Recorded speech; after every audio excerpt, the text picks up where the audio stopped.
Hi friends, welcome to our channel. Brahmamudi serial next ఎపిసోడ్లో ఏం జరగబోతోందో ఈ వీడియోలో చూసి తెలుసుకుందాం.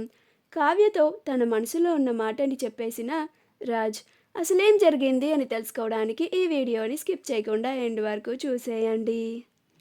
రాజ్ కావ్యతో మనం కాసేపు మాట్లాడుకుందామా అని అంటాడు. అప్పుడు కావ్య మీరే చెప్పాలండి అని అంటుంది.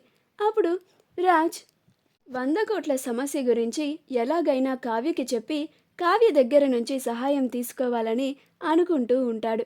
కానీ కావ్య మాత్రం రాజ్ తన మనసులో ఉన్న ప్రేమని వ్యక్తపరిచి తన మీద ఉన్న ప్రేమని తనకిప్పుడు ప్రపోజ్ చేయబోతున్నాడనే ఆశగా ఎదురు చూస్తూ ఉంటుంది.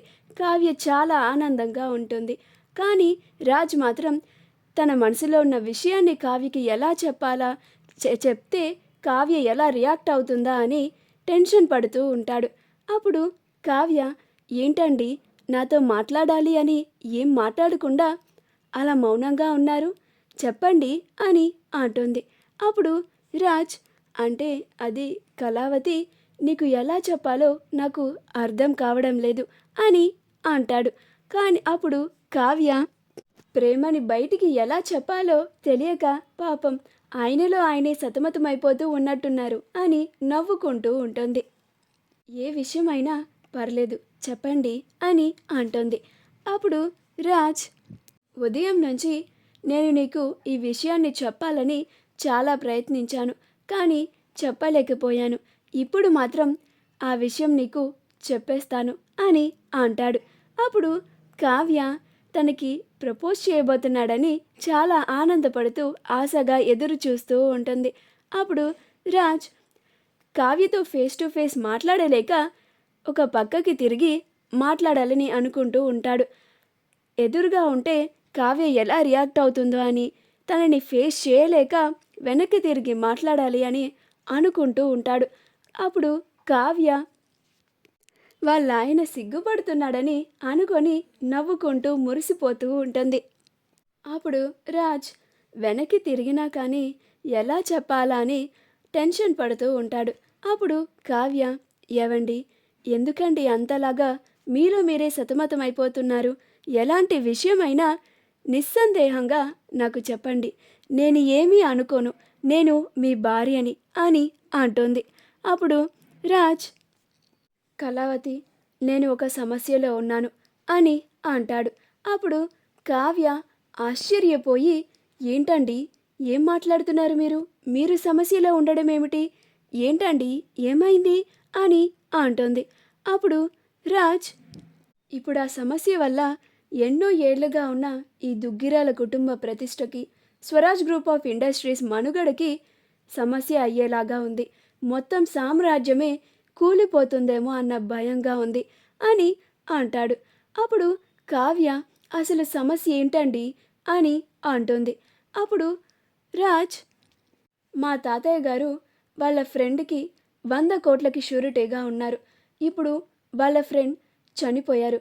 ప్రస్తుతం వాళ్ళ ఫ్రెండ్ వాళ్ళ కొడుకు ఆ కంపెనీని రన్ చేస్తున్నాడు. కానీ వాళ్ళు బ్యాంకుకు కట్టాల్సిన ఆ 100 కోట్ల తాలూకా బకాయింపులు చెల్లించలేదు. అందుకని ష్యూరిటీగా తాతయ్య గారు ఉన్నందున ఆ బ్యాంక్ వాళ్ళు మన ఆఫీస్కి వచ్చారు. వాళ్ళు నన్ను ఇలా మీ తాతయ్య గారు షూరిటీగా ఉన్నారు కాబట్టి, ప్రస్తుతం మీ తాతయ్య గారు కోమాల్లో ఉన్నారు కాబట్టి ఆయన వారసుడైన మీ దగ్గరికి వచ్చాము. ఇప్పుడు ఆ 100 కోట్లు మీరు కడతారా, లేకపోతే మీ ఆస్తి మొత్తాన్ని జప్తు చేయమంటారా అని అన్నారు. నేను అప్పుడు ఆ 100 కోట్లు నేను కడతాను అని, దానికి నేను బాధ్యత వహిస్తాను అని వాళ్ళకి ప్రామిసరీ నోట్ పైన సంతకం చేశాను. కానీ ఇప్పుడు ఆ 100 కోట్లు ఎక్కడి నుంచి తేవాలో ఈ వారం రోజులు నేను చేయని ప్రయత్నం అంటూ లేదు. నాకు ఎలాంటి దారి దొరకలేదు. నాలో నేనే ఈ టెన్షన్ని పడుతూ ఉన్నాను.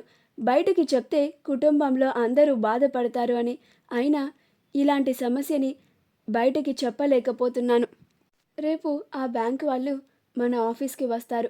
మనం డబ్బులు ఎప్పుడు ఇస్తున్నామో వాళ్ళకి తేదీ చెప్పాలి, లేకపోతే రేపే వాళ్ళ మన ఆస్తులన్నిటినీ జప్తు చేస్తారు. ఈ సమస్య నుండి నువ్వే నన్ను బయటపడేయాలి కళావతి, నువ్వే నాకు హెల్ప్ చేయాలి అని అంటాడు. నేను మా తాతయ్య గారి ఫ్రెండ్ వాళ్ళ కొడుకుని కూడా పట్టుకోవాలని చూశాను.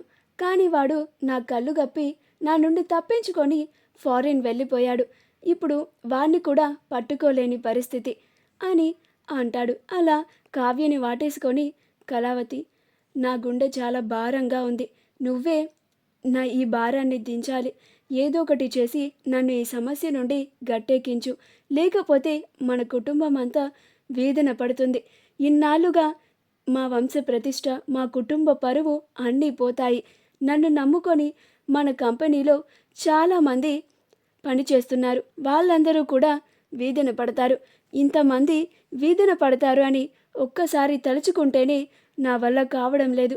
చాలా భయమేస్తోంది కళావతి అని తన మనసులో ఉన్న బాధనంతా చెప్పుకుంటూ ఉంటాడు. అప్పుడు కావ్య, మీరు కంగారు పడకండి. మనం ఒక మంచి పరిష్కారాన్ని ఆలోచించి ఈ సమస్య నుండి గట్టెక్కుదాం అని అంటుంది. అప్పుడు రాజ్, మన ఆస్తులు జప్తు చేయకుండా ఉండాలి అంటే, మనం కుటుంబం అంతా రోడ్డున పడకుండా ఉండాలి అంటే, మనల్ని నమ్ముకొని బతుకుతున్న మన ఎంప్లాయీస్ అందరూ రోడ్డున పడకుండా ఉండాలి అంటే, ఈ సమస్యకి ఒకటి పరిష్కారం అని నాకు అనిపించి నేను నాకు తెలిసిన బ్యాంక్లో లోన్ కోసం ట్రై చేశాను. ఆ బ్యాంక్లో నాకు తెలిసిన వాళ్ళు ఉన్నారు. వాళ్ళని కనుక్కుంటే మన ఆస్తి డాక్యుమెంట్స్ అన్నిటినీ వాళ్ళకి ఇస్తే వాళ్ళు మనకి 100 కోట్లకి లోన్ శాంక్షన్ చేస్తామన్నారు. ఇప్పుడు ప్రస్తుతం మన ఆస్తి మొత్తం నీ పేరు మీదే ఉన్నాయి కదా కళావతి. అందుకని ఆ ఆస్తి పత్రాలన్నీ తీసుకొని నువ్వు వచ్చి సంతకం చేస్తే ఆ బ్యాంక్ వాళ్ళు మనకి లోన్ శాంక్షన్ చేస్తారు. అప్పుడు మనం రేపు ఉదయాన్నే వాళ్ళకి ఆ 100 కోట్లని కట్టేయచ్చు. అప్పుడు మనం ఈ సమస్య నుండి బయటపడచ్చు కళావతి అని అంటాడు. అప్పుడు కావ్య, రేపు మనం ఆ 100 కోట్లు తీసుకొని వాళ్ళకి కట్టేసిన తర్వాత ఆ 100 కోట్లు మనమే చెల్లించాలి కదండి. అది కూడా ఒక సమస్యగానే మారచ్చు కదా. అందుకనే అసలు 100 కోట్లు మనకు కట్టేలాగా కాకుండా దీనికి ఏదో ఒక మంచి పరిష్కారాన్ని ఆలోచించాలి అని అంటుంది. అప్పుడు రాజ్, నేను ఎన్ని రోజులు ఆ పరిష్కారం కోసం ఎంతో ఆలోచించాను. నాకు ఎలాంటి ఐడియా తట్టలేదు. పైగా ఆ నందగోపాల్ ఒక ఫ్రాడ్ అంట. వాడు అలా చేయడం వల్లే ఇప్పుడు ఈ సమస్య మన నెత్తి మీదకి వచ్చింది అని అంటాడు. అప్పుడు కావ్య, అయితే మనం ఎలాగైనా అతన్ని పట్టుకుంటే మనకి సమస్య ఉండదు కదండి అని అంటుంది. అప్పుడు రాజ్, కానీ వాడు ఫారిన్లో ఉన్నాడు కదా కళావతి అని అంటాడు. మా వీడియో కనుక మీకు నచ్చినట్లయితే లైక్ చేయండి, షేర్ చేయండి, మా ఛానల్ని సబ్స్క్రైబ్ చేసుకోండి. పక్కనే ఉన్న బెల్ ఐకాన్ని క్లిక్ చేయడం మాత్రం మర్చిపోకండి.